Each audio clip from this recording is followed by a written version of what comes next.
The structural unit वहाँ पे बोल रहे हैं, ठीक है। They remain undiscovered for a long time. उसको पे देखा तो उनको भी क्या दिखा, हनीकॉम्ब लाइक स्ट्रक्चर दिखा, जिसको उन्होंने क्या उसी लैटिन वर्ड में जो सेल का मीनिंग होता है हम लोग क्या the cell we now know that living organism are made up of cell. इसके बाद नेक्स्ट टॉपिक है हमारा variation in cell number, shape and size in living organism. बात है 1665 की। एक साइंटिस्ट, एक पुराना माइक्रोस्कोप और एक बोतल का ढक्कन यानी कॉर्क, रॉबर्ट सूप ने ऐसा क्या देख लिया कि पूरी साइंस की दुनिया बदल गई। आज हम वही लिटिल रूम्स एक्सप्लोर करेंगे जिन्होंने हमें बताया कि हम असलियत में बने किस चीज से। तो डिस्कवरी ऑफ सेल्स हम लोग देखने वाले हैं। Cells are basic structural unit, है ना, जैसा कि हमने पहले देख चुके हैं बच्चों पिछले वाले वीडियोस में कि जो सेल जो है वो क्या होता है, स्ट्रक्चरल यूनिट होता है सभी लिविंग बींग्स के लिए। जो हमारा बॉडी है या किसी भी एनिमल का बॉडी है, प्लांट का बॉडी, वो किससे बना है, सेल से मिलकर बना है, इसलिए उसको क्या बोलते हैं, स्ट्रक्चरल यूनिट वहाँ पे बोल रहे हैं, ठीक है। They remain undiscovered for a long time because the majority of cells are too small to be seen by the unaided eye. तो सीधा सा मतलब है कि सेल बहुत ही ज्यादा स्मॉल होते हैं, जिसकी वजह से क्या होता है, उस सेल को डिस्कवर करने में हमें क्या लग गया, बहुत ज्यादा टाइम लग गया बच्चों, क्योंकि वो जो सेल है क्या होता है, बहुत ज्यादा एक्सट्रीमली स्मॉल होता है, ठीक है। यानी नॉर्मल आई के थ्रू हम सेल को हम लोग देख नहीं सकते। It was only after advent of optical instruments in the 17th century that the cell was discovered in its basic feature was studied, ठीक है। तो जो क्या है कि ऑप्टिकल इंस्ट्रूमेंट का डिस्कवर होने के बाद कब है, 17th सेंचुरी में, है ना, जो सेल को क्या किया गया, डिस्कवर किया गया, उसका बेसिक फीचर्स को क्या किया, वहाँ पे स्टडी किया गया। Robert Hooke was the first scientist who in 1665 observed thin slices of cork obtained from the bark of a tree through his self-designed microscope, है ना। तो यहाँ पे क्या होगा बच्चों कि जो रॉबर्ट हुक है, ठीक है, वो फर्स्ट साइंटिस्ट थे कब, 1665 में। ये ऑब्जर्व किया, किसमें ऑब्जर्व किया, जो पेड़ का, जो ट्री का जो बार्क है, ऊपर वाला जो लेयर है पेड़ का सबसे है ना, तो बार्क का जो क्या है, हमारा बार्क का जो लेयर है उसमें क्या है, क्या बोल सकते हो, खुद से डिजाइन किया हुआ जो माइक्रोस्कोप है ना, जो क्या बोल सकते हैं यहाँ पे रॉबर्ट हुक ने जो ट्रीज का जो बार्क होता है ना, सबसे ऊपर वाला लेयर होता है ना, उसने खुद से डिजाइन किया गया माइक्रोस्कोप से क्या क्या ऑब्जर्व किया। He observe that they had honeycomb like structures consisting of a little compartments.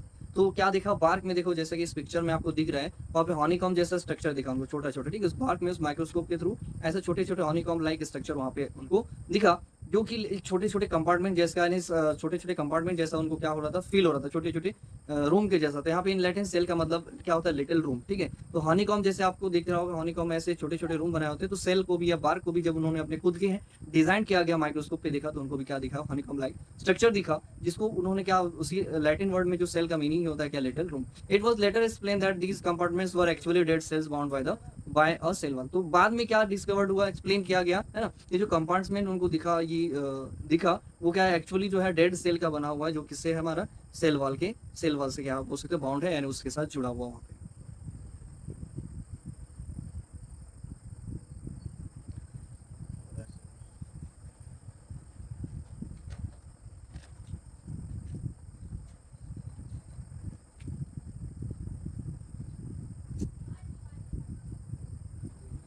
Next देखेंगे हम लोग क्या, 10 cell. We now know that living organism are made up of cell. अभी हमको क्या पता चला बच्चों कि इससे पहले वाले वीडियोस में कि जो हमारा लिविंग ऑर्गेनिज्म है, चाहे प्लांट है चाहे एनिमल्स, वो किससे बना हुआ है, सेल से बना हुआ है। जैसे हमारा कोई भी बिल्डिंग किससे बना हुआ है, ब्रिक से बना हुआ है, वैसे कोई भी लिविंग ऑर्गेनिज्म किससे बना हुआ है, सेल से बना हुआ है, ठीक है।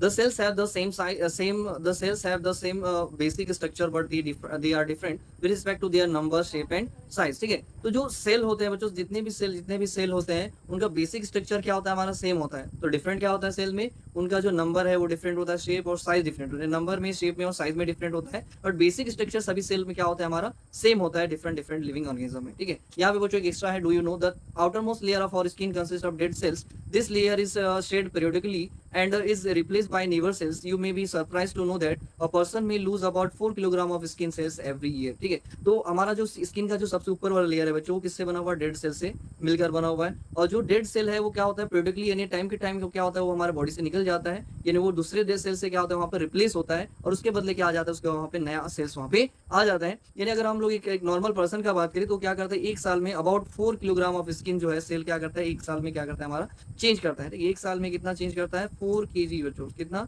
4 kg ऑफ सेल क्या करता है, चेंज करता है।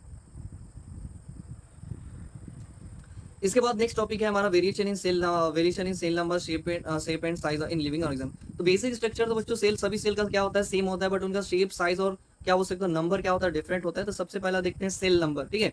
An amoeba and an earthworm are different sizes, this different in size of organism is due to the number of cells present in them. तो सीधा सा मतलब है अमोबिया क्या होता है, बहुत एक्सट्रीमली स्मॉल होता है, और अर्थवर्म क्या होता है उससे थोड़ा सा क्या होता है हमारा लार्ज होता है। किससे, यानी जो अमीबा और अर्थवर्म का जो साइज है वो किसकी वजह से डिफरेंट है, किसकी वजह से डिफरेंट है, क्योंकि उनमें नंबर ऑफ सेल क्या है बच्चों डिफरेंट है। While amoeba is a living organism consisting of a single cell, an earthworm has millions of cells. Hence, on the basis of their number of cells, living organism can be classified into two categories: unicellular and multicellular. तो अब यहाँ पे बच्चों जो हम लोग compare कर रहे हैं किसके, अमीबा का और अर्थवर्म का। तो अमीबा क्या होता है, एक्सट्रीमली स्मॉल होता है, नेकेड आई के थ्रू हम लोग उसको देख नहीं सकते क्लियरली। अगर हम लोग बात करें अर्थवर्म को तो हमको नेकेड आई के थ्रू वो क्या होता है दिख जाता है। इसका मतलब क्या है बच्चों की जो साइज में डिफरेंस है, जो दिख रहा है और जो हमको नहीं दिख रहा है अमीबा, वो किसकी वजह से हो गया। अगर हम अमीबा का बात करें वो सिंगल सेल है। अमीबा में कितने सेल है बच्चों, अमीबा कितना सेल से बना हुआ है, सिर्फ एक सेल से बना हुआ है बच्चों। कितने सेल से बना हुआ है, एक सेल से बना हुआ है। जबकि अगर हम लोग अर्थवर्म का बात करें तो वो क्या होगा, मिलियंस ऑफ सेल्स, उसमें एक सेल नहीं होगा, उसमें बहुत सारे क्या होंगे, लाखों सेल होंगे, मिलियंस ऑफ सेल्स में प्रेजेंट हो गए। तो इसी के बेसिस पे हम लोग क्या करते हैं, टू कैटेगरीज में हम लोग डिवाइड करते हैं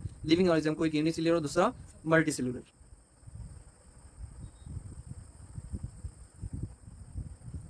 जैसा कि बच्चों आप यहाँ पे देख रहे हो लिविंग ऑर्गेनिज्म को दो पार्ट में डिवाइड किया, यूनिसेल्युलर एंड मल्टीसेल्युलर। यूनिसेल्युलर किसको बोलते हैं, organism consist of single cell, यानी जिसमें जो केवल एक ही सेल से बना होता है। यूनि का मतलब होता है, याद रखिएगा बच्चों वन, यूनि का मतलब क्या होता है वन, तो जो एक ही सेल से बना होता है उसको क्या बोलते हैं हम लोग यूनिसेल्युलर बोलते हैं। और मल्टीसेल्युलर मतलब जो एक से ज्यादा सेल से बना होता है, यानी बहुत सारे सेल से बना होता है, उनको क्या बोलते हैं मल्टीसेल्युलर। जैसे यूग्लिना हो गया, अमीबा हो गया, पैरामीशियम हो गया, एग्जाम्पल हो गया क्या यूनिसेल्युलर का। और हाइमन्स बर्ड एंड एनिमल्स हो जाएगा किसका बच्चों, मल्टीसेल्युलर का। तो ये आप याद रखिएगा बच्चों, एग्जाम में पूछा जाता है कि यूनिसेल्युलर एग्जाम जो अमीबा है वो किसका एग्जाम्पल है, बर्ड जो है किसका एग्जाम्पल है। तो आपको बताने आना चाहिए पैरामीशियम अमीबा और यूग्लिना यूनिसेल्युलर है, बाकी इधर जो है आपको क्या दिख रहा है मल्टीसेल्युलर है।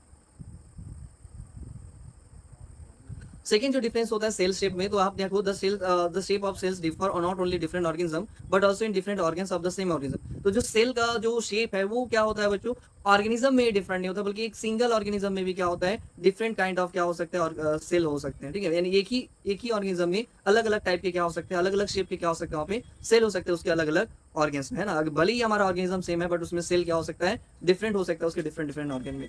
दे में भी Oval, spherical, cuboidal, fibre like और पॉलीगोनल। तो जो सेल होता है बच्चों वो या तो हो सकता है ओवल शेप का, स्फेरिकल शेप का हो सकता है, क्यूबोडियल हो सकता है, फाइबर लाइक स्ट्रक्चर हो सकता है, या पॉलीगोनल वहाँ पे हो सकता है। This differences in shapes are due to their location and function of the in the tissue. अब ये शेप में डिफरेंस क्यों होता है, क्योंकि वो डिफरेंट डिफरेंट लोकेशन पे होता है, अलग अलग लोकेशन पे सेल का साइज शेप क्या होगा डिफरेंट होगा, और फंक्शन के हिसाब से भी सेल का शेप क्या होता है हमारा डिफरेंट होता है। सेल का शेप डिफरेंट क्यों होता है बच्चों, लोकेशन और फंक्शन के हिसाब से। For instance, a nerve cell has the transmit nerve impulse to organ located in different parts of the body, hence they possesses a long fiber like structure।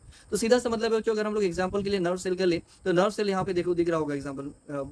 तो nerve cell क्या करता है कि हमारे बॉडी में इम्पल्स को क्या करता है, डिफरेंट पार्ट्स में क्या करता है, वो क्या करता है वो ट्रांसमिट करता है, यानी नर्व इम्पल्स को एक पार्ट से दूसरे पार्ट में क्या करता है भेजता है। इसलिए उसका जो स्ट्रक्चर होता है नर्व सेल का क्या होता है, लॉन्ग होता है, लॉन्ग फाइबर लाइक स्ट्रक्चर, जैसा कि आप यहाँ पे देख रहे हो। तो यहाँ पे बच्चों देखो डिफरेंट शेप के सेल आपको दिया रहा है। लीवर सेल का शेप अलग है, फैट सेल का अलग है, स्मूथ मसल सेल्स का अलग है, लिडोमाइनमोनस का अलग है, नर्व सेल का अलग है, अमीबा का अलग है, रेड ब्लड सेल का अलग है। इसके बाद देखो बच्चों क्या है हमारा सेल साइज है। Cells vary considerably in size. तो जो सेल है वो क्या होता है साइज के हिसाब से भी क्या होता है डिफरेंट डिफरेंट वहाँ पे होता है। जो स्मॉलेस्ट सेल जो है वो क्या है, पीपीएलओ है बच्चों। ये प्रीवियस ईयर क्वेश्चन में आ चुका है, इसको आप इंपॉर्टेंट मार्क कर लो।